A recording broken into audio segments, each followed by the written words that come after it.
മാഷാഅല്ലാ നമ്മൾ കട്ടിട്ട് വന്നാട്ടോ നമ്മളെ സൈറ്റിക്ക്. ആ വീട്ടിൽ കയറ്റാൻ തന്നെ മടിയാണ് സത്യത്തിൽ, വണ്ടി ലോഡ് വണ്ടിയിട്ട്. പക്ഷെ നമുക്ക് നിവർത്തി ചെയ്യാത്തോണ്ട് കയറ്റാട്ടോ. കണ്ടാള് അടിപൊളി വീടാട്ടോ, സെറ്റ് വീടാട്ടോ. നേരെ ബാക്കൊക്കെ എന്തൊക്കെ അയക്കണം നോക്കാം. സംഭവം ഇങ്ങനെ കയ്യിലതലാങ്ക സംഭവം സെറ്റായി മാഷാഅല്ലാ. ഒരു ലെവലല്ലേ. നന്നേനെ ചെയ്ത് പോകേണ്ട പണിയാ ശരിക്കില്ല. നല്ല വൃത്തിയായിരുന്നു.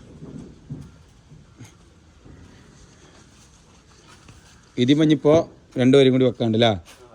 ഇതിപ്പോൾ 2 പേരും ഇങ്ങനെ ആണ് നേരെ ഒരേ സ്ട്രൈറ്റ് പോയിക്കോട്ടെ. കുറച്ച് കട്ട കൂടിയാലോ. അപ്പോൾ അവിടെ ഒരു 6 വരിയും തരുന്നുള്ളൂ. എന്നാലും നല്ല വൃത്തിയാകും.